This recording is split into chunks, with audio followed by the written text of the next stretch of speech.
अस्सलामुअलैकुम, आप देख रहे हैं होराइजन न्यूज HD। खबर शमल करते हैं साहिवाल से। पुलिस थाना यूसुफवाला की कार्रवाई, मोटरसाइकिल छीनने वाला गैंग सरगना समेत गिरफ्तार।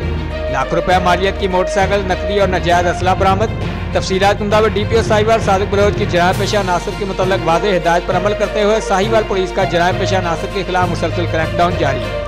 SHO थाना यूसुफवाला नदीम अनवर ने हमारा टीम कार्रवाई करते हुए मोटरसाइकिल छीनने वाला सलीमी गैंग सरगना सलीम वल्द बशीर सकना 38 2R ओकाड़ा समेत रियाज वल्द कालू सकना 38 2R ओकाड़ा, शुएब वल्द यासी सकना 38 2R ओकाड़ा, तनवीर वल्द शरीफ सकना 38 2R ओकाड़ा को गिरफ्तार कर लिया। मुल्ज़मान के कब्जा से 3 अदर मोटरसाइकिल्स, नकदी 1,05,000, नाजायज असला पिस्टल 30 बोर, 5 अदद कारबीन, 1 अदर मां मुतअद्दिद गोलियां बरामद कर ली। मुल्ज़मान मोटरसाइकिल छीनने की मुतअद्दिद वारदातों में मतलूब थे। तर्जमान पुलिस जिला साहिवाल। रिपोर्ट महबूब चौधरी, सरपरस्ते आला, होराइजन न्यूज HD।